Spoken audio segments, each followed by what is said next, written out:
सभी विद्यार्थियों को नमस्कार। फटाफट क्लास से जुड़ते चले जाइएगा। आज की क्लास में हम लोग जो बात कर रहे हैं वो हिंदी साहित्य की बात कर रहे हैं और हिंदी में भाषा खंड की बात कर रहे हैं। इसकी बात कर रहे हैं भाषा खंड की। और इन सभी चीजों को क्लास में कुछ बताने से पहले एक चीज बताना चाहेंगे आपको। जो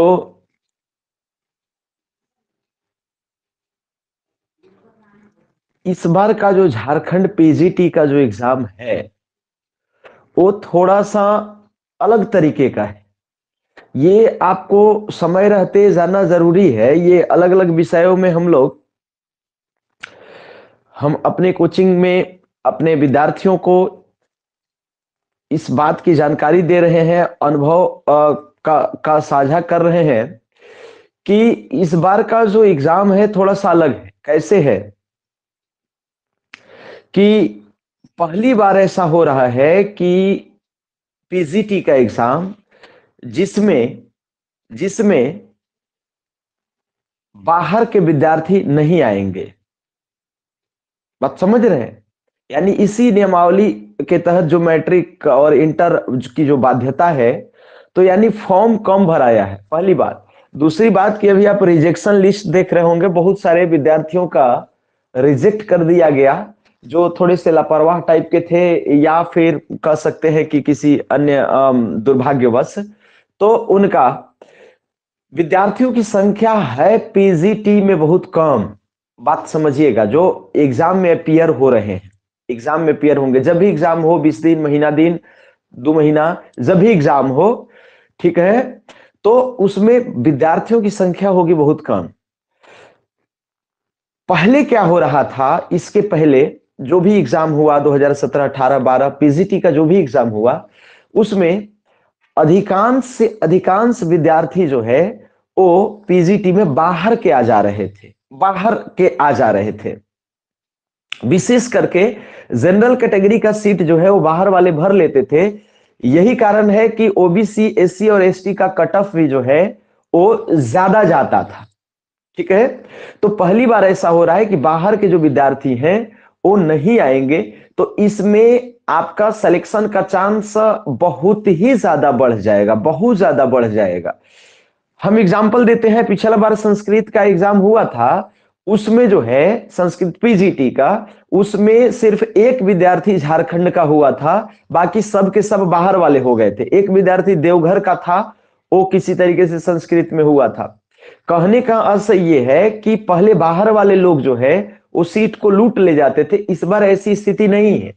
तो ऐसे कंडीशन में यदि प्रश्न थोड़ा सा स्तरीय आया, तो मेरा यह मानना है कि यदि आप कट ऑफ भी ले आते हैं, 50% भी यदि आप ले लाते हैं, तभी आपका सिलेक्शन होने का चांस भरपूर रहेगा। इसलिए पूरी मनोयोग से लगे रहिए, सिलेक्शन आपका होने का पूरी उम्मीद है। एक और बात है कि झारखंड में पीजीटी का माहौल उस तरीके से बना नहीं है कोचिंग में, तो विद्यार्थी अपने से जैसे तैसे प्रिपरेशन कर रहे हैं। ऐसे में आपको बहुत ज्यादा बेनिफिट जो है इस चीज का मिल सकता है कि आपका एग्जाम जो है वो यदि नॉर्मल भी जाए तो आपका सिलेक्शन हो जाएगा। इसलिए हम लोगों को सिलेबस को सभी को पकड़ना है, गोता एक ही क्षेत्र में ज्यादा नहीं लगाना है, चीजों को पढ़ते हुए आगे भी बढ़ना है। बात समझ रहे कि नहीं समझ रहे?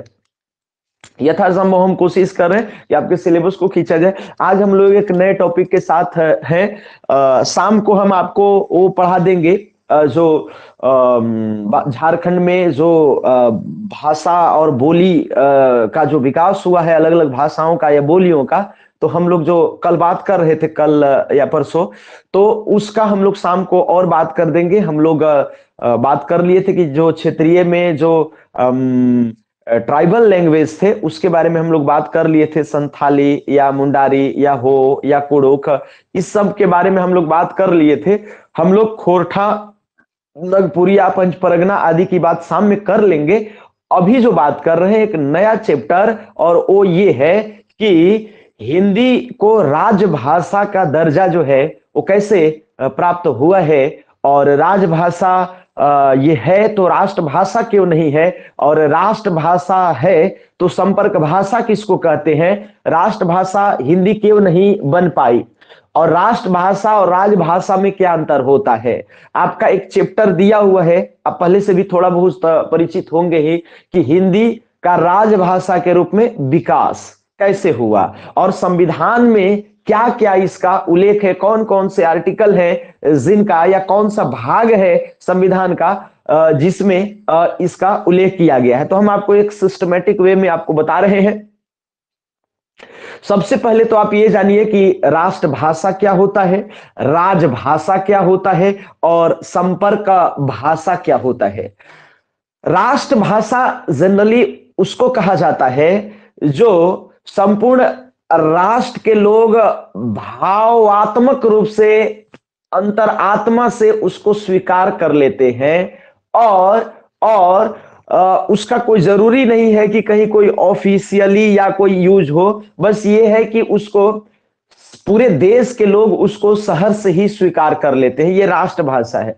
राजभाषा के लिए ये जरूरी है कि जो राजकाज की भाषा होती है, राजभाषा, राजभाषा माने राजकाज की भाषा, मतलब कि ऑफिशियल लैंग्वेज, मतलब कि संसद की भाषा, मतलब कि कोर्ट की भाषा, मतलब कि कलेक्ट्रेट की भाषा, जो ऑफिस में आप देखते होंगे, आप चले जाइए डी ऑफिस या फिर आप चले जाइए डीसी कार्यालय, तो वहां पर जो राजकाज की जो भाषा होगी, या फिर भारत सरकार या झारखंड सरकार का जो गजट पत्र निकलेगा, या फिर जो घोषणा उन लोग करेंगे, तो वो जो राजकाज की भाषा है, राजकाज की जो भाषा है वो राजभाषा कहलाती है। यूनेस्को भी कुछ ऐसा ही कहता है कि राजभाषा, यूनेस्को कहता है कि राजभाषा उसे कहा जाएगा जो, राजभाषा उसे कहा जाएगा जो राज्य में, किसी भी राज्य में अथवा देश में राजकाज की भाषा होगी। एक बात। दूसरा बात यूनेस्को ये कहता है, यूनेस्को एक संस्था है, आप जानते होंगे,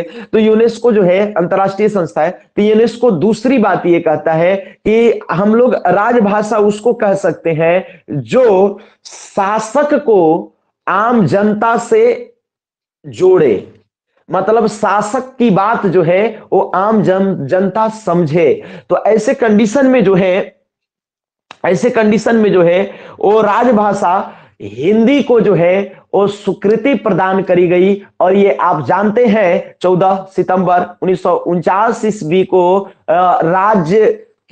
राजभाषा के तौर पर जो है वो हिंदी को क्या कर लिया गया, स्वीकृत कर लिया गया।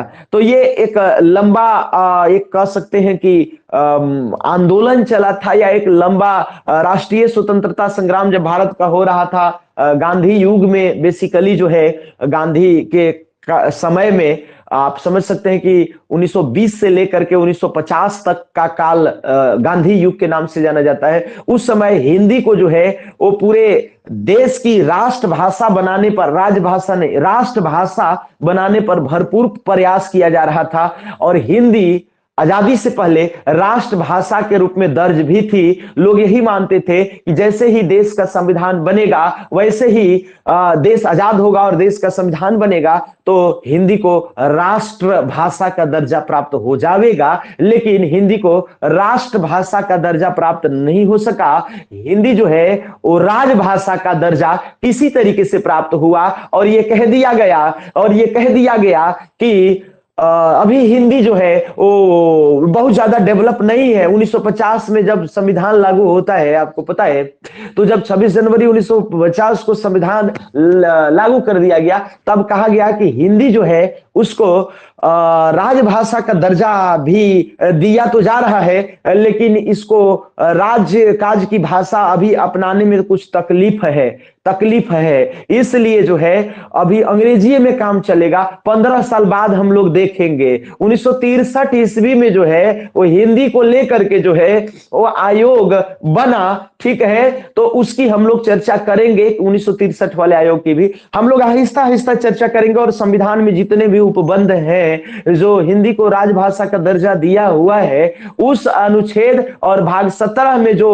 उपबंध है, जितना जो है वो 343 343 से लेकर के तो 343, 44, 45, 46, 47, 48, 49, 50 और 51, 351 तक जो है वो आप देखेंगे अलग अलग आर्टिकल में क्या क्या बात है। हम बहुत ही आपको, अभी आपके पास मान लीजिए कि यदि 20-25 दिन में एग्जाम हो जाए तो आपके पास उतना टाइम नहीं है कि आप गोता लगाते रहे। आपको कुछ संक्षिप्त ऐसा कंटेंट चाहिए कि आपका एक चैप्टर ऐसे ही साफ हो जाए, जो हम आपको अभी कुछ हद तक करा दे रहे हैं। और शाम को यदि कुछ बच जाएगा तो शाम को 2 चीज हम आपको कराएंगे।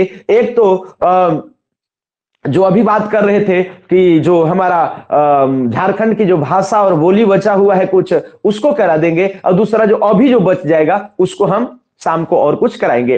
अभी आपको यह जानना है कि राष्ट्रभाषा, राजभाषा और संपर्क भाषा में क्या अंतर होता है। पहला चीज, राष्ट्रभाषा, राजभाषा और संपर्क भाषा में क्या अंतर होता है। 3 गो हेडिंग हम डालेंगे, 3 गो हेडिंग डालेंगे।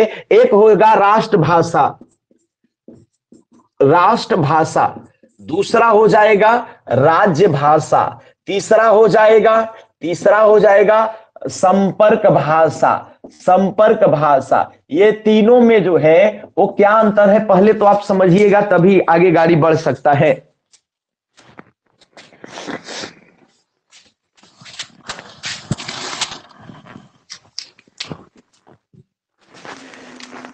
कलम नहीं बढ़िया चल रहा है जी।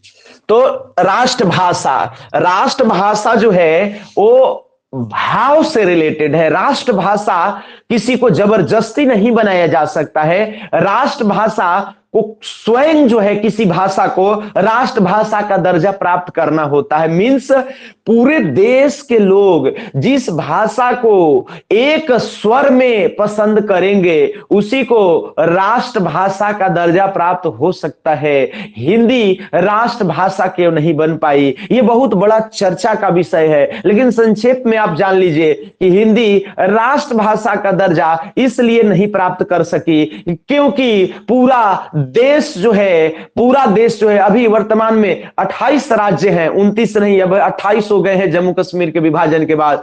तो जो है तो अभी वर्तमान समय में या पहले भी आजादी के बाद भी हिंदी को राष्ट्रभाषा क्यों नहीं घोषित किया जा सका, क्योंकि हिंदी को एक स्वर से सभी के सभी राज्य जो है वो राष्ट्रभाषा का दर्जा देने में ये राष्ट्रभाषा दर्जा देने के लिए तैयार नहीं थे। यानी आम जनता चाहेगी किसी भाषा के लिए तभी वो राष्ट्रभाषा का दर्जा प्राप्त होता है, क्योंकि राष्ट्रभाषा वैसे ही है जैसे राष्ट्रध्वज है, राष्ट्रभाषा वैसे ही है जैसे राष्ट्रगान है। तो जिसको लोग पसंद करेंगे, अब दक्षिण भारत में, तमिलनाडु में, कर्नाटक में, केरल में, गोवा में, या फिर आप कह सकते हैं कि कुछ महाराष्ट्र में भी, आंध्र प्रदेश में, इधर क्षेत्र में हिंदी को जो है वो नहीं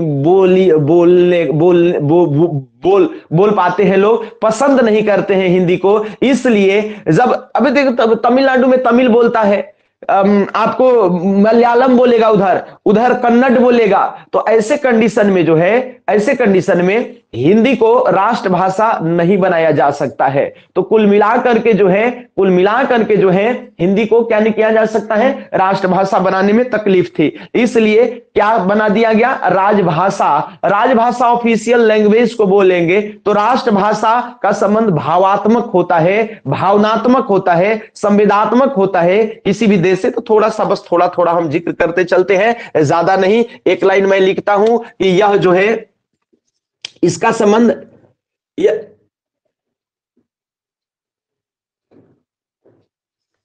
यह भावात्मक क्षेत्र से संबंधित होता है। भावात्मक, इसका संबंध भावात्मक होता है। भावात्मक क्षेत्र, यह भावात्मक क्षेत्र से जुड़ा होता है। दूसरी बात यह है कि इसमें राष्ट्रीय सम्मान की भी बात होती है कि जो राष्ट्रभाषा है वो राष्ट्रीय सम्मान का क्या हो जाता है, प्रतीक बन जाता है। तीसरी बात है कि 1925 के कानपुर अधिवेशन में कांग्रेस जो है कांग्रेस कांग्रेस हिंदी को राष्ट्रभाषा बनाने पर जोर दी थी। एक इतिहास की घटना है और हिंदी को ऐसा माना जाता था कि आजादी से पूर्व जो है ये राष्ट्रभाषा इसको रूप हिंदी को भाषा के रूप में हिंदी को आजादी से पूर्व लिया जाता था, लेकिन आजादी के बाद हिंदी राष्ट्रभाषा नहीं बन पाई। तो एक लाइन ये भी लिख देता हूं कि हिंदी जो है स्वतंत्रता से पहले हिंदी को क्या माना जाता था, यानी स्वतंत्रता से पहले जो है स्वतंत्रता पूर्व हिंदी ही जो है वो राष्ट्रभाषा के रूप में मानी जाती थी, राष्ट्रभाषा के रूप में मानी जाती थी। किंतु जो है राष्ट्रभाषा के लिए जो है वो चाहिए कि पूरा भारत या पूरा देश इसको पसंद करता, लेकिन चूंकि पूरा देश पसंद नहीं करता है हिंदी को, हिंदी में समस्या है। दक्षिण भारत के लोग हिंदी, और आप नॉर्थ ईस्ट में भी जाइएगा जैसे मणिपुर, मिजोरम, त्रिपुरा, नागालैंड, असम, अरुणाचल प्रदेश, ये जो 7 सिस्टर्स जो राज्य हैं वहां पर भी हिंदी में बहुत कठिनाई है। केवल हिंदी जो है, जब आप पंजाब में भी जाइए तो ज्यादातर लोग पंजाबी बोलते हैं, हिंदी की तकलीफ है। महाराष्ट्र में मराठी बोलते हैं, गुजरात में गुजराती बोलते हैं, बंगाल वाले बंगाली बोलते हैं। बंगाल वाले हिंदी के बनिस्पत अंग्रेजी में ज्यादा कंफर्टेबल रहते हैं। आप किसी बंगाली से मिलिए ताबड़तोड़ अंग्रेजी धून देगा, लेकिन हिंदी में उसको तकलीफ है। तो कैसे राष्ट्रभाषा। और दक्षिण भारत में चले जाइए आप, तमिलनाडु और आंध्र प्रदेश में, कर्नाटक में यदि आप हिंदी यदि आप बोलना शुरू कर दिए तो मारने भी लग सकता है। ये जानते हैं कि नहीं जानते हैं? दक्षिण भारत वाले बहुत क्रोधित रहते हैं। तो इस तरीके से जो है ये नहीं बन पाया राष्ट्रभाषा जो है, राष्ट्रभाषा हिंदी जो है वो नहीं बन पाई। एक ये समस्या थी, इसके बारे में और हम लोग चर्चा करते रहेंगे। राजभाषा किसको कह सकते हैं? राज्य भाषा या राजभाषा जो है वो आपको हिंदी हमारी है, और यूनेस्को के अनुसार जो है यूनेस्को के अनुसार जो है वो यूनेस्को के अनुसार जो है राज्य भाषा उसे कहा जा सकता है जो राजकाज की भाषा हो, पहला चीज। और दूसरा चीज कि जो शासन को, सत्ता को जनता से जोड़े, सत्ता को जनता से जोड़े, सरकार अधिकारी को आम पब्लिक से जोड़ने वाली जो भाषा है वो राजभाषा कहलाती है, ऑफिशियल लैंग्वेज। हिंदी को यही दर्जा प्राप्त हुआ है, न कि राष्ट्रभाषा का। तो थोड़ा सा आपको एक लाइन बस इसी का लिख देता हूं, कलम यहां बढ़िया नहीं चल रहा है, बात बुझ रहे होंगे। तो इसको मैं लिख दे रहा हूं कि राज्य भाषा राज्य के प्रशासन की भाषा होती है। राज्य के प्रशासन की भाषा को क्या कहते हैं भैया? तो राज्य की भाषा कहते हैं। यूनेस्को क्या कहा था? तो यूनेस्को कहता है, यूनेस्को के अनुसार यूनेस्को क्या कहा था? तो कहा कि सरकारी कामकाज की भाषा को यूनेस्को दो चीज कहा कि देखिए भैया, सरकारी कामकाज की भाषा को लिखते चलता हूं क्योंकि बहुत आसान है ये। कामकाज की भाषा हो पहली चीज, ठीक है, प्लस में दूसरी चीज ये हो कि शासन को जनता से जोड़े, शासन को क्या करने वाली हो? जनता से जोड़ने वाली भाषा को हम लोग क्या कहते हैं? जोड़ने वाली भाषा। पहला चीज, सरकारी कामकाज की भाषा जिसमें हो रही हो, ज्यादातर सरकारी कामकाज जिसमें होता हो उसको हम लोग राज्य भाषा कहेंगे। और दूसरा, जो सत्ता को जनता से जोड़े, किसको कहां से जोड़े? सत्ता को जनता से जोड़ने वाले। ये यूनेस्को कह रहा है। ये कौन सा कह रहा है? यूनेस्को कह रहा है, ठीक है, ये यूनेस्को कह रहा है। इसलिए जो है वो भारत में जो है वो किसको राज्य की भाषा का दर्जा प्राप्त हुआ। इसलिए जो है हिंदी को जो है, इसलिए हिंदी को, ये हिंदी में ये दोनों गुण मौजूद थे। राजकाज की भाषा भी थी, शासन को जनता से जोड़ने वाली, इसलिए हिंदी बराबर शासन की भाषा थी। शासन की भाषा क्या कर लिया गया? स्वीकार कर लिया गया। ये कब स्वीकृति मिला सर? तो 14 सितंबर 1949 ईस्वी को ये स्वीकृत कर दिया गया। ये क्या कर दिया गया सर? 1949 ईस्वी को स्वीकृत कर दिया गया। किंतु ये कहा गया कि हिंदी अभी भी, जब देश आजाद हुआ और संविधान बना, तो ये कहा गया कि नहीं नहीं, राज्य भाषा में भी तकलीफ है। राष्ट्रभाषा तो छोड़िए, राज्य भाषा में भी तकलीफ है। तो क्या तकलीफ हो गया भैया? तो तकलीफ ये है कि अभी इसमें अंग्रेज थे तो अंग्रेजी में कितना बढ़िया टंकन हो रहा था, या फिर टंकन नहीं तो अंग्रेजी में ही सब कुछ जो है वो उपलब्ध है। लिखने में यदि कुछ पत्रकारिता करना है, एक राज्य किसी दूसरे राज्य को कुछ कह रहा है, तो हिंदी में यदि कर्नाटक यदि केरल को कहे तो कोनो को बुझे भी नहीं करेगा। ठीक है, हिंदी में यदि तमिलनाडु और कर्नाटक में मान लीजिए कि लड़ाई हो गया किसी नदी को लेकर के, कर्नाटक कह रहा है कि भैया हमको ये नदी का पानी ऐसे चाहिए, और तमिलनाडु कुछ दूसरे समझ लिया। समझ गए कि नहीं समझ गए? तो कहने का मतलब कि तकलीफ था, हिंदी लोग नहीं समझते थे, और हिंदी में अभी बहुत सारा विकास बाकी था। हिंदी को अभी जैसे नहीं होता है कि आपको गूगल में सर्च करना है तो हिंदी में ज्यादा मिलेगा कि अंग्रेजी में मिलेगा? अभी भी हिंदी का स्थिति खराब है कि नहीं खराब है? तो उस समय आज के 70 साल पहले तो और भी बेकार होगा। तो ऐसे कंडीशन में हिंदी को कहा गया कि नहीं, दिक्कत है, चलाने में दिक्कत है। इसलिए कहा गया कि 15 साल तक अंग्रेजी को ही राजकाज की भाषा के रूप में चलाया जाए, बाद में हिंदी को स्वीकार कर लिया जाएगा। और हिंदी के लिए जो है वो तरह तरह के आयोग बनाए जाएंगे, और तरह तरह की समितियां और कमीशन बनाए जाएंगे, और हिंदी को डेवलपमेंट के लिए प्रयास किया जाएगा। 15 साल भी नहीं बीता, 13 साल में ही जो है 1963 ईस्वी में ही आयोग की स्थापना हो गई हिंदी से संबंधित। तो ये बात है। तो ये एक चीज पहले तो ये जान लीजिए, एक चीज जान लीजिए कि हिंदी को जो है वो नहीं माना गया राजकीय भाषा, ये इसका यूज नहीं हुआ गया। तो 1965 तक जो है वो क्या किया गया कि यानी 15 वर्ष तक, अरे भाई 1950 में संविधान लागू हुआ तो क्या होगा? नहीं समझ रहे हैं? 1965-50 में 15 जोड़ोगे तो क्या होगा? तो 1965 तक जो है अंग्रेजी को ही जो है वो कामकाज की भाषा बनाने पर क्या किया गया? स्वीकृत किया गया। क्या है? स्वीकृत किया गया। तो कहा गया कि 15 साल तक मेहनत किया जाएगा हिंदी को डेवलप कराने में, और हिंदी को बाद में हम लोग क्या कर लेंगे कि राजकीय भाषा, विधिवत राजकाज की घोषित तो है, संविधान में उल्लेखित है हिंदी 14 सितंबर 1949 को। लेकिन फिर भी लोग डर रहे थे कि कैसे हिंदी में होगा भैया, हिंदी में तो नहीं हो पाएगा। इसलिए कहा कि 15 साल तक, यानी 1950 में 15 साल जोड़ो, 1965 तक जो है अंग्रेजी को ही कामकाज की भाषा माना जाए। मैंने लिख दिया संविधान में हिंदी, आओ कह रहा है कि अंग्रेजी में कामकाज होगा 15 साल तक, क्योंकि अभी हिंदी डेवलप नहीं हुआ था। तो हिंदी को के विकास के लिए बहुत सारे इन 15 सालों में काम हुए। 1963 ईस्वी में जो है वो राज्य भाषा आयोग का गठन कर दिया गया 1963 ईस्वी में। अब कहा गया कि हिंदी ही जो है वो क्या होगी, अब विधिवत राजभाषा के रूप में अब काम करेगी। अब हम लोग हिंदी को बहुत डेवलप कर चुके हैं। 1963 में करना था 1965 तक, लेकिन 1965 तक में डेडलाइन 1965 था, तो 1963 में काम कर दिया। तो 1963 में एक बात आप जान लीजिए कि 1963 में क्या करा, कहां चला गया?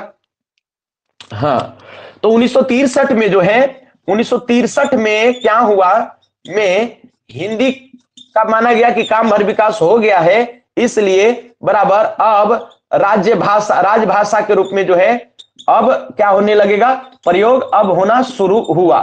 ठीक है, कैसे हुआ? क्योंकि राजभाषा अधिनियम बनाया गया, राजभाषा अधिनियम लाया गया था। राजभाषा अधिनियम कब आया था? एक सवाल आएगा आपको कि राजभाषा अधिनियम कब आया था? तो राजभाषा अधिनियम 1963 में आया था। क्यों आया था? क्योंकि कहा गया था प्रारंभ में कि अभी क्या करना है कि अंग्रेजी में ही कामकाज होगा, हिंदी को 15 साल तक हम लोग डेवलप करेंगे। तो 15 साल के अंदर ही जो है 1963 में ही जो है हिंदी को राजभाषा में प्रयोग करने का सहमति बना। किसके थ्रू? राजभाषा अधिनियम 1963 के थ्रू। लेकिन राजभाषा अधिनियम 1963 जो बना, अब उसमें फिर से पूरे देश में मारा मारी फैटाफैटी शुरू। किस बात को लेकर के? फिर कर्नाटक तमिलनाडु वाला कहने लगा आंध्र प्रदेश वाला कि भाई अंग्रेजी अंग्रेजी हमको चाहिए, हिंदी नहीं चाहिए, नहीं तो हमको अलग देश बना दो।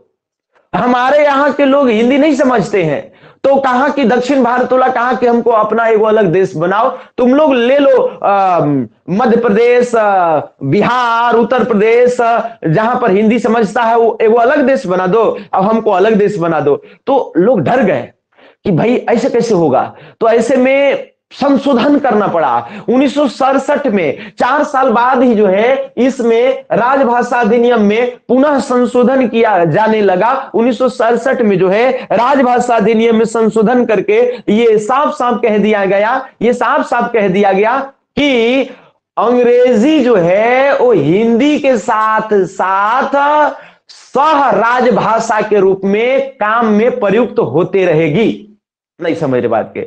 1967 ईस्वी में संशोधन हुआ राजभाषा अधिनियम 1963, ये राजभाषा अधिनियम जो 1963 में आया था उसमें संशोधन हुआ 1967 ईस्वी में, और 1967 में संशोधन करने के बाद जो है ये व्यवस्था बनाया गया कि हिंदी जो है वो राजभाषा के रूप में दर्ज रहेगी, लेकिन उसके साथ साथ अंग्रेजी भी हमारी मजबूरी हो गई है, तो अंग्रेजी को सह राजभाषा का दर्जा दे दिया गया 1967 ईस्वी में। नई बात समझ रहे हैं, तो ये बात बहुत काम का चीज है। 1967 में जो है ये बात मैं लिख देता हूं, हमने जो बोला वो मैं लिखता हूं।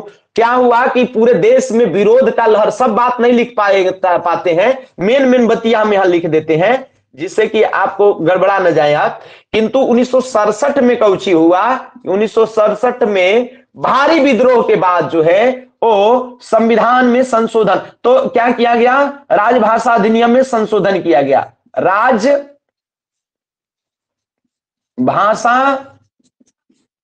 अधिनियम, खाली और लिख रहा हूं, में क्या कर दिया गया सर, तो संशोधन कर दिया गया। क्या हो गया सर, संशोधन। 1967 में क्या संशोधन हुआ सर, तो संशोधन ये हुआ कि अंग्रेजी जो है उसको हम लोग के बिना नहीं रह सकते हैं, हमारी मजबूरी है। तो इंग्लिश जो है वो इंग्लिश बराबर हिंदी के साथ चलते रहेगी, यानी का के रूप में काम करेगी, सह राजभाषा के रूप में, सह राजभाषा के रूप में ये काम इसमें करना पड़ेगा। तो इस तरीके से जो है वो कार्यक्रम चलते रहा। ये बात समझ रहे कि नहीं समझ रहे, ये जो बात हमने बोला ये हमने लिखा।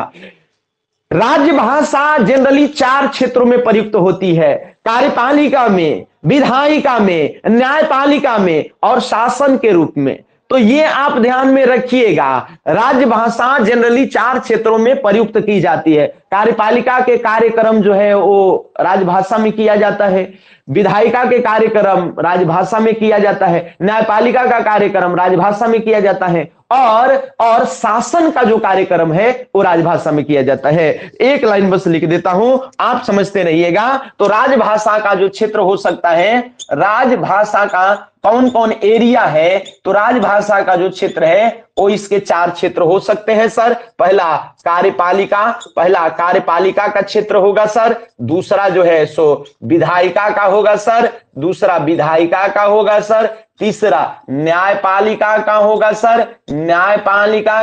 सर, और चौथा प्रशासन में। ध्यान दीजिएगा, प्रशासन अलग चीज है, कार्यपालिका, विधायिका और न्यायपालिका से। प्रशासन का मतलब कि ऐसे प्रशासन को आप कार्यपालिका के अंतर्गत मान सकते हैं, यानी जो आप IAS, SP, DC जो आप देखते होंगे वही प्रशासन है, BDO, CO वही प्रशासन का अंग है। तो यानी प्रशासनिक कामकाज में भी राजभाषा का प्रयोग। संपर्क भाषा क्या है सर, संपर्क भाषा उसे कहते हैं। संपर्क भाषा क्या है, संपर्क भाषा एक ऐसी भाषा को बोला जाता है जो किसी भी राष्ट्र में सभी लोगों को जोड़ने का काम करे।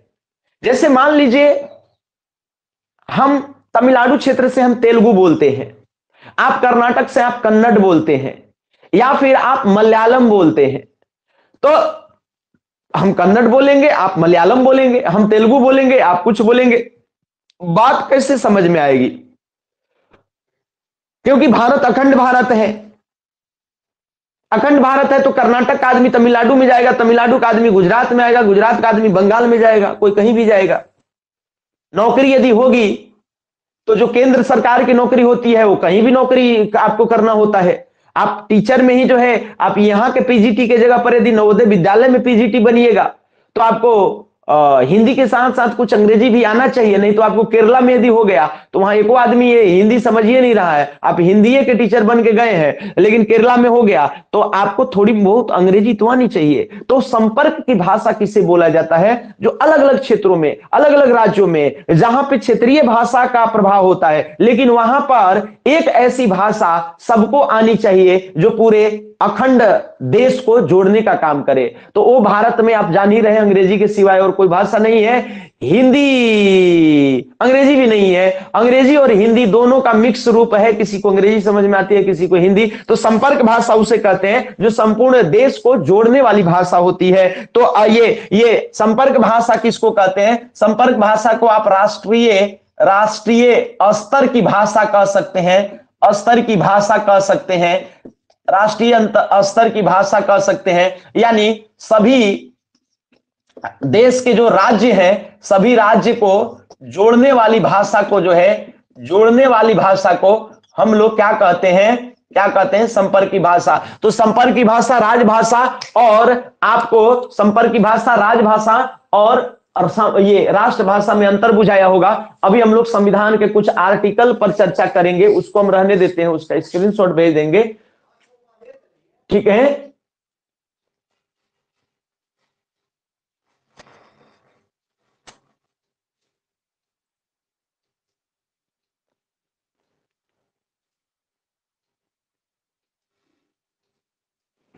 तो अभी जो बात करेंगे वो ये बात करेंगे कि संविधान में जो है वो किस तरीके से हिंदी को के लिए क्या क्या व्यवस्था किया गया है और किस तरीके की बातें हुई हैं। इसके अलावा हिंदी का विकास का कार्यक्रम कैसे राजभाषा ये बन पाया है, तो सबसे पहले तो इसकी यात्रा पढ़ेंगे कि हिंदी जो है वो राजभाषा का स्वरूप कैसे धारण किया और कहां से इसका चरण आया। तो इसके चरण जो है बहुत पुराने समय से चलते आ रहे हैं। मीन्स की वो एक हिंदी साहित्य वाला विकास हुआ, आप छोड़ दीजिए, हिंदी भाषा का विकास ये आप छोड़ दीजिए। यहां पर हिंदी का राजभाषा के रूप में जो है वो कैसे इसको दर्जा मिलेगा, इसकी हम लोग बात करेंगे। इसकी यात्रा थोड़ा सा हम आपको कराते हैं। तो आप एक वो हेडिंग डालिएगा कि हिंदी के राजभाषा बनने की यात्रा। तो हिंदी के राजभाषा बनने की जो यात्रा है वो आपको 1826 से प्रारंभ हो जाता है। 1826 से प्रारंभ हो जाता है। एक जो है उदंत मार्तंड जो है एक प्रकार से पत्रिका है जो हिंदी की पत्रिका है और यहां से माना जाता है कि हिंदी को राज्य की भाषा के लिए जो है वो कहीं ना कहीं एक ऑफिशियल टाइप से लैंग्वेज प्राप्त करने की दिशा में जो है वो कहीं ना कहीं एक प्रमुख जो है एक ये समय था 1826 का कि हिंदी को क्या हुआ, हिंदी को जो है वो फर्स्ट समाचार पत्र हिंदी में जो है वो हिंदी के का फर्स्ट प्रथम समाचार पत्र जो है, समाचार पत्र का क्या हो जाता है, प्रकाशन हो जाता है। और ये प्रकाशन जो है ये बहुत महत्वपूर्ण साबित होता है। ये हिंदी के इस समाचार पत्र का नाम था उदंत मार्तंड, और ये जो है कलकत्ता से छपता था, कलकत्ता से और इसके ठीक है उदंत मार्तंड क्या रहेगा, उदंत मार्तंड। तो इस तरीके से जो है ये 1826 की बात है। 1829 ईस्वी में फिर इसके बाद जो है वो बंगदूत जो है वो राजा राम मोहन राय के द्वारा जो है वो प्रकाशित किया गया। ये दूसरा चरण था, इसको आपको याद रखना है कि हिंदी में जो है वो दूसरा भयंकर कांड हुआ 1829 ईस्वी में, 26 ने 29 ईस्वी में, और ये रहेगा बंगदूत और इसके जो संपादक होंगे वो राजा राम मोहन राय होंगे। तो इस तरीके से बंगदूत भी आपके लिए इंपॉर्टेंट है कौन सर? बंगदूत। किसके द्वारा था ये सर? राजा राम मोहन राय के द्वारा। राजा राम मोहन राय के द्वारा जो है ये आपको जो है वो बंगदूत हिंदी में जो प्रकाशित हुआ ये बहुत इंपॉर्टेंट था। इसके बाद 1872 की एक घटना है जिसका नाम है कि दयानंद सरस्वती जो थे 1872 ईस्वी में इनको जो है केशव चंद्र सेन मिल गए और केशव चंद्र सेन जो है ये बोले कि आप संस्कृत में जो प्रचार प्रसार करते हैं आर्य समाज का, वेदों की ओर लौटो फलना ढेकना, यदि यही काम यदि आप हिंदी में करते तो आपको पूरा देश में आपका नाम होता और आपकी बात को लोग समझते। तो वो कहे कि ठीक है, तो हिंदी में शुरू कर दिए।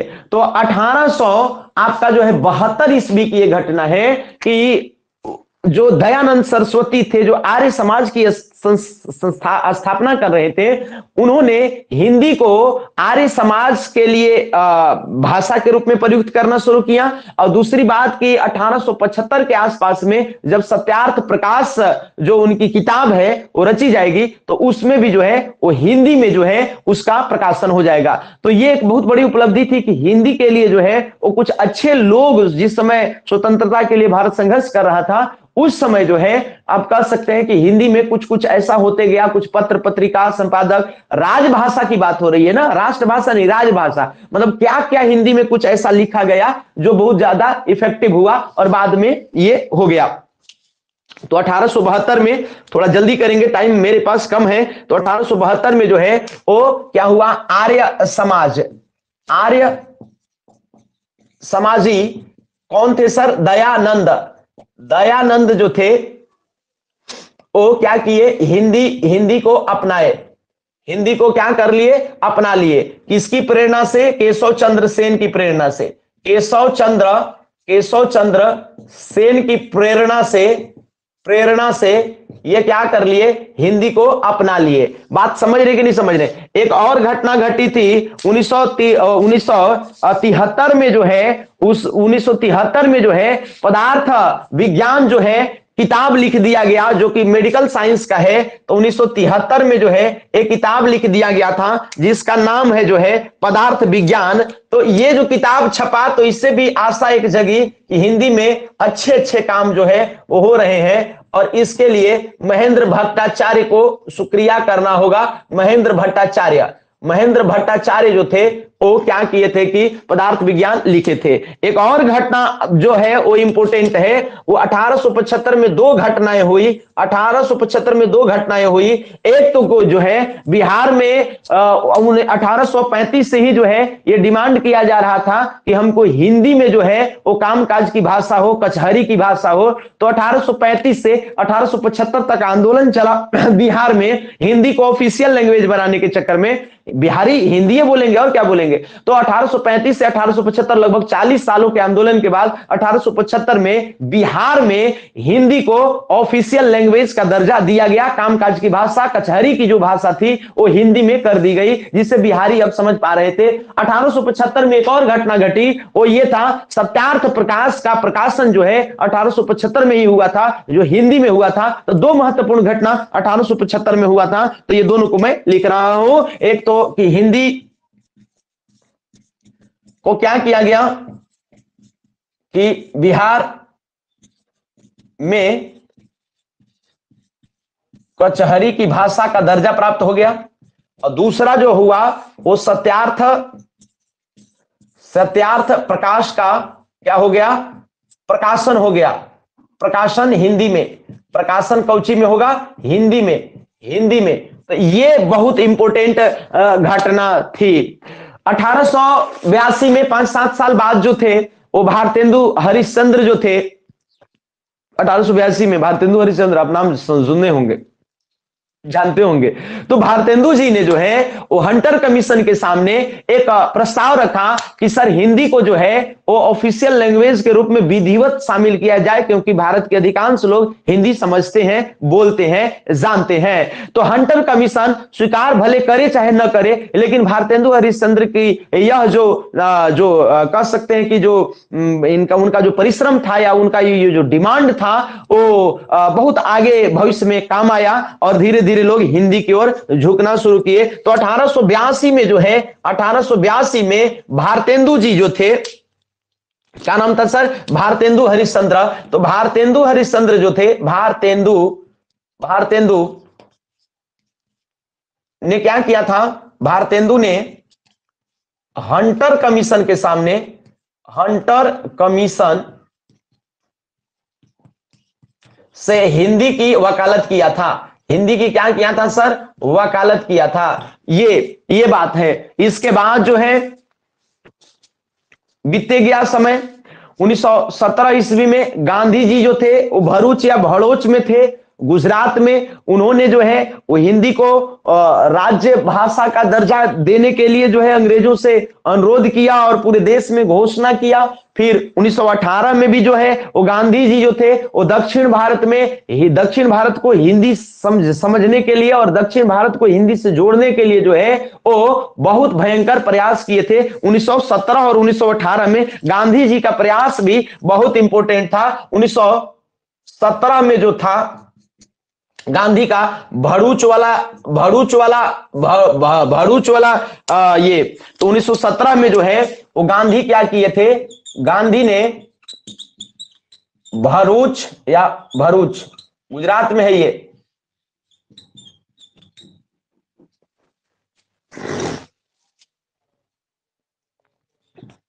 गुजरात में जो है, भरूच गुजरात से क्या किए कि हिंदी का प्रचार किए। बस इतना समझ लीजिए। और 1918 में ही गांधी जी जो थे, 1918 में गांधी जी वो क्या किए थे कि दक्षिण भारत को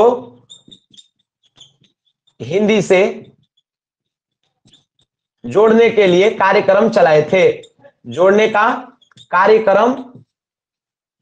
कार्यक्रम चलाए थे। ये इंपॉर्टेंट बात है। इसके बाद आपको पहले भी बोले हैं कि 1925 के कांग्रेस के अधिवेशन में जो है ये बताया गया कि हिंदी जो है वो महत्वपूर्ण है, और कांग्रेस पे लोगों का नजर था कि कांग्रेस किस भाषा को आगे बढ़ाती है, तो ये बहुत महत्वपूर्ण था। तो चूंकि कांग्रेस में दक्षिण भारत के लोग भी थे, उत्तर पूर्व भारत के भी लोग थे, पश्चिम भारत के लोग थे, सब जगह के थे कांग्रेस में। कांग्रेस एक अंतरराष्ट्रीय उस समय संस्था थी, मंच थे, तो जो 1885 से ही चल रही थी, आपको पता है। तो कांग्रेस वाले जो थे वो 1925 ईस्वी में जो है वो हिंदी को जो है भरपूर समर्थन दे दिए। तो 1925 में जो है आप देख रहे थे कि कानपुर में जो अधिवेशन हुआ था उसमें जो है तो हिंदी को समर्थन दिया गया था। तो 1925 और 1930 दो जो था, 1925 में प्लस 1930 में कांग्रेस के द्वारा। 1925 में क्या था सर? कानपुर के अधिवेशन में। 1925 का क्या था सर? कानपुर का अधिवेशन, कानपुर का कांग्रेस अधिवेशन, ठीक है। और 1930 में जो है वो कांग्रेस ने ही क्या किया था कि राष्ट्रभाषा सम्मेलन आयोजित किया था, सम्मेलन का आयोजन किया था। क्या किया था? आयोजन किया था। तो ये जो था 1930 में, तो ये हिंदी का राजभाषा के रूप में विकास का कुछ क्रम था कि कैसे, यद्यपि ये सब सिर्फ डिमांड था या एक प्रेरणा था और कुछ नहीं था, ये सिर्फ डिमांड या प्रेरणा था। समझ रहे कि नहीं समझ रहे? ये आपको विकास ध्यान से समझने के लिए ये इतना चीजों को हम बता दिए। अब जो है हम लोग बात करेंगे कि हिंदी का संविधान में क्या दर्जा है। आप जानते हैं भारतीय संविधान में 22 भाग है, 395 अनुच्छेद है, 12 गो अनुसूची है। इसमें से जो है हिंदी का जो है भाग 17वें में विधिवत दर्जा, ये विधिवत जो है वो उपबंध इसमें किया गया है, वर्णन किया गया है। भाग 17 अनुच्छेद 343 से लेकर के 351 तक विधिवत वर्णन है। तो हम लोग एक एक आर्टिकल की चर्चा 5-10 मिनट के अंदर कर लेंगे।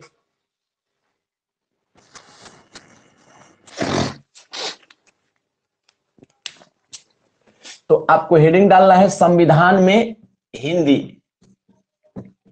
संविधान में क्या है सर? हिंदी। संविधान में हिंदी का क्या क्या दर्जा है? टोटल कई गो भाग है भारत के संविधान में? 22 गो भाग है। 22 को में कौन में भाग में? 17वें भाग में। कौन भाग में सर? 17वें भाग में। ये बात समझते हैं कि नहीं समझ? तो समझते हैं कि नहीं समझते हैं? इसके अलावा जो है 343 से 351 तक इसका जो है वो विधिवत वर्णन है। भारत के संविधान में हिंदी को कब राजभाषा का दर्जा प्राप्त हुआ? तो 14 सितंबर 1949 ईस्वी को। यही कारण है कि 14 सितंबर को हिंदी दिवस मनाया जाता है। ये बात आप समझते होंगे। संविधान में 4 तरीके के उल्लेख आपको मिल जाएंगे। इसमें यदि हम बांट दें संविधान में हिंदी को यदि बांटे तो एक संघ के लिए बात किया गया है, दूसरा राज्य या राज्यों से संबंधित बात किया गया है, तीसरा न्यायालय से संबंधित बात किया गया है, न्यायालय, और जो चौथा जो उपबंध है वो अल्पसंख्यक से संबंधित है, अल्पसंख्यक से है। इस तरीके से 4 तरीके से बांट सकते हैं आप, संघ से, राज्य से, न्यायालय से और अल्पसंख्यक ग्रुप से। ठीक है, इसको थोड़ा इधर करता हूं,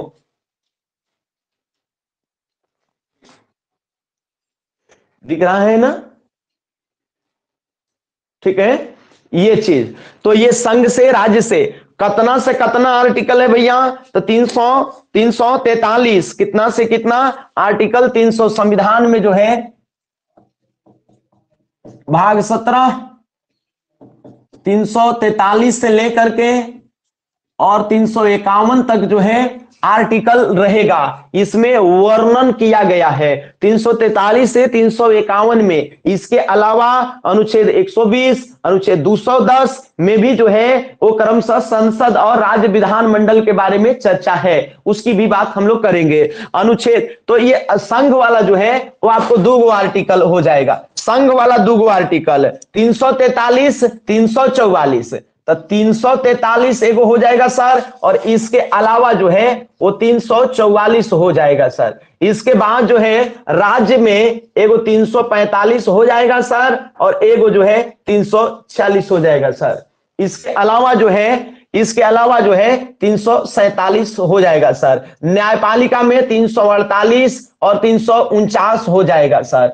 अल्पसंख्यक में 350 और 351 हो जाएगा सर। ये आर्टिकल आप देख रहे हैं, नहीं देख रहे हैं? इसमें 2 आर्टिकल है सर। इसमें जो है एगो, 2 और 3 आर्टिकल है सर। इसमें एगो और 2 आर्टिकल है सर। इसमें एगो और 2 आर्टिकल है सर। ये आपको किसी भी तरीके से करके याद रखना है, ध्यान में रख लेना है। यदि आपको पास होना है तो इसको किसी भी तरीके से करके याद रख लेना है, ध्यान में रख लेना है। ये बात समझ रहे हैं? तो अनुच्छेद 343 क्या कहता है? तो कहता है अनुच्छेद 343 की राज्य की जो भाषा होगी, राजकीय जो भाषा होगी, राजकाज की जो भाषा होगी वो हिंदी होगी, और लिपि जो होगा वो देवनागरी होगा। यानी पहला में यही बात लिखेगा, लिखना भी चाहिए था। जैसे 343 से लेकर के 351 तक शुरू, तो 343 से जो शुरू होता है संविधान में उपबंध, तो अनुच्छेद 343 में कहता है कि हिंदी जो है राज्य की भाषा होगी और लिपि जो होगा वो देवनागरी होगा।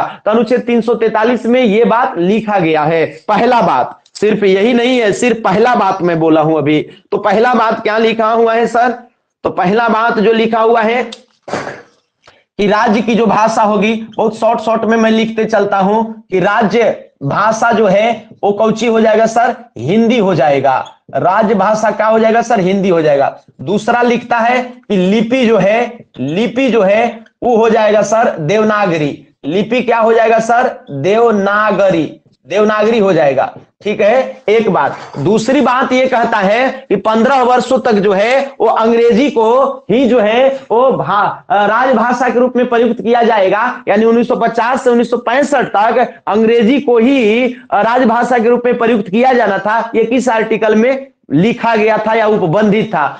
आएगा कि राजभाषा हिंदी होगी और लिपि जो है उसका देवनागरी होगा। किस आर्टिकल से संबंधित है? तो अनुच्छेद 343। दूसरा बात ये पूछेगा कि 15 वर्षों तक आजादी, ये संविधान लागू होने के 15 वर्षों तक या 1965 ईस्वी तक अरे 1950 में 15 जोड़ेंगे तो 1965 न होगा। 1965 तक जो है वो क्या होगा कि हिंदी ही जो है वो हिंदी नहीं, अंग्रेजी ही जो है वो राजभाषा के रूप में काम में प्रयुक्त लाई जाएगी। ये किस आर्टिकल में है? तो अनुच्छेद 343 में ही है। 343 में एक बात यह है कि राजभाषा हिंदी होगा, लिपि देवनागरी होगा। दूसरा बात लिखता है कि 15 वर्षों तक जो है वो क्या होगा, अंग्रेजी को हम लोग कामकाज में लाएंगे। तो दूसरा बात ये लिखता है कि 15 वर्षों तक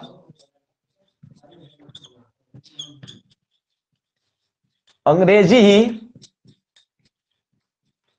राजकाज की क्या होगी, भाषा होगी।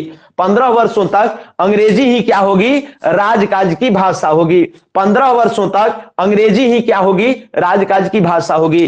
तीसरा बात ये लिखता है, तीसरा ये बात लिखता है कि संसद जो है वो इस पर कानून बना सकती है। संसद कानून बना सकती है और क्या कर सकती है, संसद 3 गो चीज इसमें लिखा हुआ है, या 4 चीज कर सकते हैं। पहला चीज की हिंदी राजभाषा के रूप में होगी। दूसरा कहता है कि लिपि जो है वो देवनागरी है। दूसरा लिखता है, तीसरा बात ये लिखता है कि 15 वर्षों तक जो है वो अंग्रेजी राजकाज के रूप में प्रयुक्त की जाएगी। और चौथा लिखता है कि यदि जरूरत पड़ेगा तो संसद जो है वो क्या कर सकती है कि कानून बना सकती है। जैसा जरूरी होगा वैसा देखते हुए संसद को, तो कानून बनाने का जो शक्ति दिया गया वो किसको दिया गया, हिंदी भाषा से संबंधित संसद को। यानी राष्ट्रपति कानून बनाएगा कि संसद कानून बनाएगी कि राज्य विधानमंडल कानून बनाएगा, कौन? तो संसद किधर होता है ये, इसमें संसद में 2 चीज रहेगा, लोकसभा प्लस राज्यसभा, ठीक है इसमें, और राष्ट्रपति का साइन चाहिए, तब तो संसद में कानून बनेगा। हिंदी से संबंधित कोई छेड़छाड़ करना होगा तो संसद में कानून बनाया जा सकता है। इसके अलावा अभी अब हमारे पास टाइम नहीं है, तो अब हम इसको पूरा करेंगे बाद में।